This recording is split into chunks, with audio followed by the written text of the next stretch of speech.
Welcome back to 100 Days of Magic. See, I made a sign for 100 Days of Magic so that we all know what we are doing here. I'm sorry that I'm a little bit late. We had some technical difficulties, but I'm so glad to be here now to talk to you about creating for cultivating a positive attitude in your life. You know, positive attitude as anyone who's been practicing magic or been in the new age community or anyone else who's, basically paid any attention to the way they move through life. A positive attitude is a central key to creating the life that we want because it is a truism that the law of attraction works. What we put out into the world is what we attract back into the world. Hello, Boris. Hello, Jackie. I'm glad you're here. But it's not as simple as, don't think bad thoughts or bad things will happen to you, because that's kind of superstitious in its magical intent. And let's face it, if everybody was manifesting all the dark things that they had floating through their minds, or the useless information, or all the noise that we make, we would be in a far worse state than we actually are. So, when we're talking about positive attitudes, we're talking about something that's a little bit deeper than our superficial thoughts. And when I say deeper, I mean it's our reality bubble. It's what we expect from the world.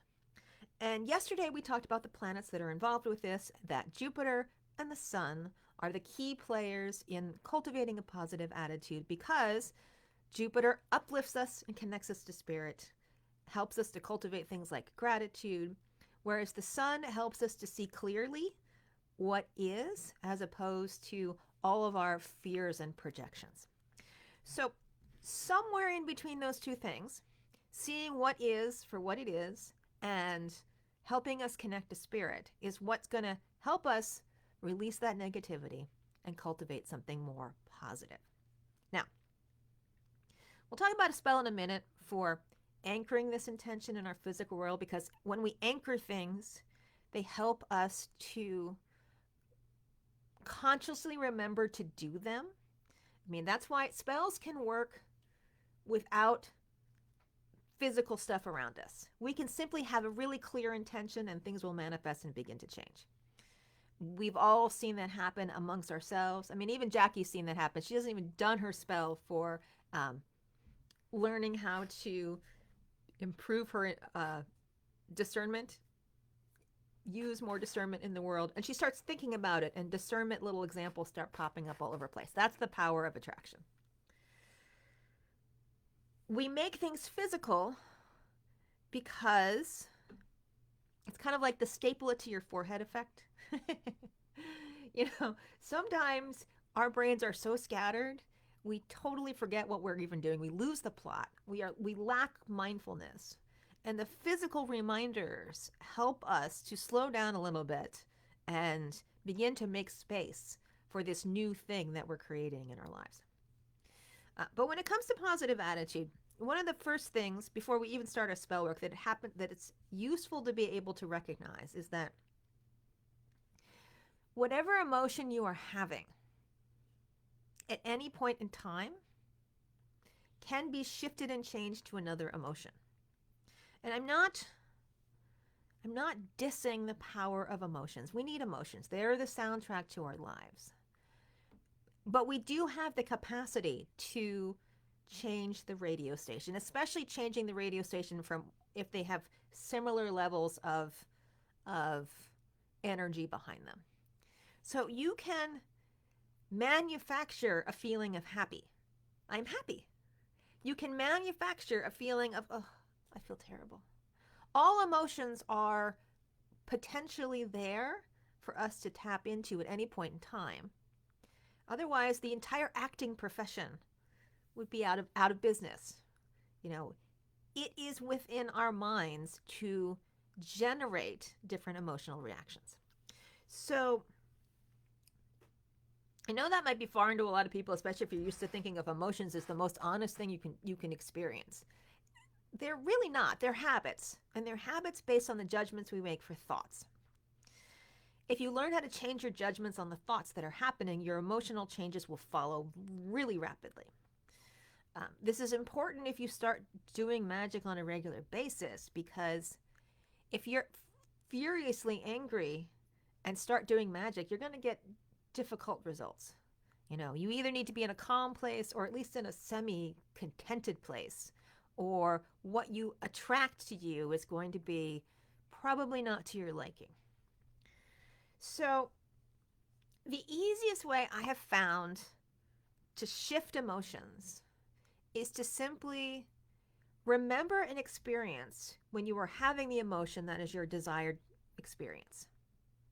So let's just say you wanted to be angry for a moment. You remember a situation in your life where you were infuriated, and just conjure that up and hold it in your mind for a minute, and the emotions will follow. You will start to get angry and agitated. Let's say you don't want to be agitated. You want to be ecstatically happy. You imagine a really happy moment in your life. You start to think about what it is, and you will find that you start to feel happier, right? All the things that we feel start in our brains. I mean, if you practice enough, you can think about having an orgasm and have one. You don't need the physical stimulus. It's not required because the effect is in between your ears. So practicing this is a useful tool as you move forward in the building of a positive experience. Releasing your negativity, embracing positivity. But if you're looking for something physical that you can wear around, obviously anything that reminds you of Jupiter, anything that reminds you of the sun will help. But I said we would talk about doing a sigil. I'm looking for a pen. Oh, darn it. Okay, hold on. I need to go to the other room and get a pen. I'm so sorry. I'll be right back.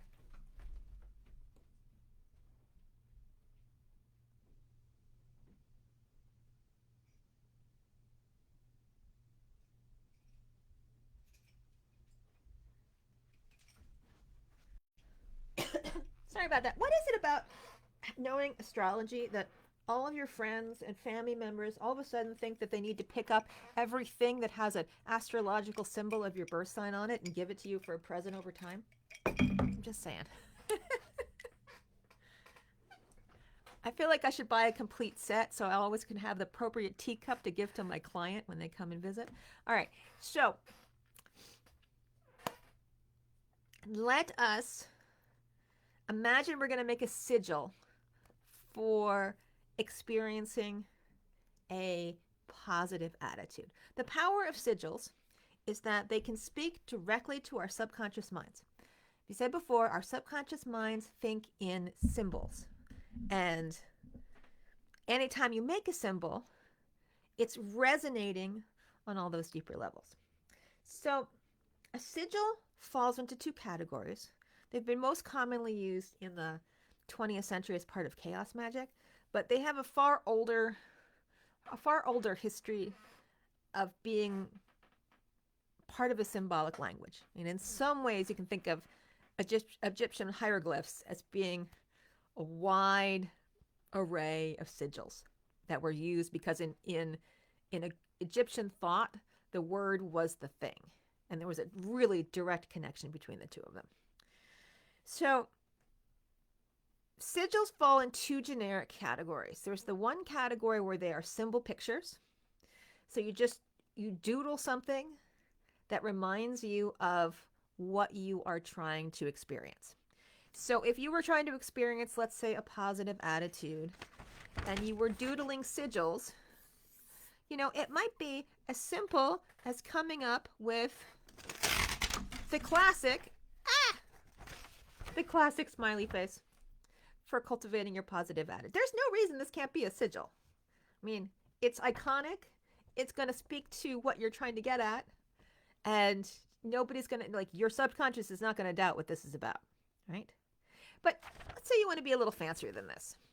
The second way people make sigils is that they take parts of the words that are involved in what they're trying to create for themselves and mush them together into a sign. So let's say we were making a sigil for a positive attitude. You know, what single word or couple words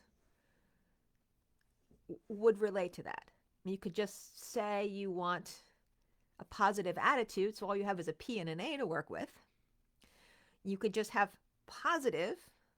You could just use the words, the POSITIVE letters in the sigil. Or maybe you don't want to use, you want something more evocative than that. Positive attitude is kind of meh word. You know, I'm a writer, so I know what a meh word feels like. So maybe you want something like joy. Maybe that's a better thing to turn into a sigil. It's a little easier too because the letters are only J, O, and Y. So here we have the letters J, O, and Y. All right. So to make a sigil out of them, we just have to sit and doodle with these letters until we get something that speaks to us.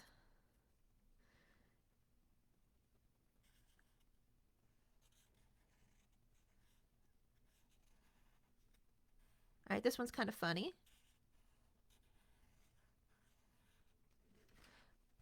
We have a little circle.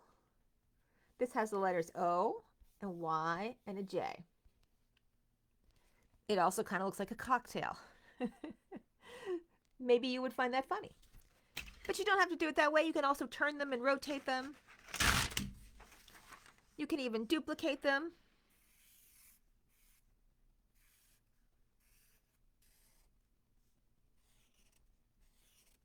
How about this? We put the O at the top and the Y in the middle and the J, and then in order to make it at balance, I just put two tails on the J. Maybe this is more evocative of your positive attitude. Kind of looks like the sun being held in a disc. All right? So if this is the way you want to make your sigils, let's use this one. It seems I like this one better. So once you have your sigil drawn out, you would consecrate this in a ritual just like you would any other ritual. Rituals have beginnings, middles, and ends. You would find your time to get grounded and centered and be in the zone for doing your rituals. You would invite your guides and spirit allies to come and hang out with you. You would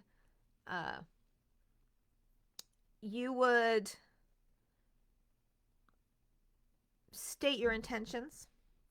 I would like to dedicate a sigil that I can use for cultivating a positive attitude. You would draw out your sigil, maybe not on a piece of paper like this. Maybe if it was for the sun or Jupiter, you would get some nice paper, maybe a nice card with no lines on it, or maybe one of those gold paint pens to make it shiny. You would spend some time cultivating what a positive attitude means to you. You would draw your sigil and hold it and invite the sun and Jupiter to invigorate its space. And once you felt that connection to this sigil, you could say thanks to all the guides and allies that came and helped you. Wrap up your spell moment, and then you have a card with your sigil on it. Now, some people would say you take this and just put it somewhere and not forget about it.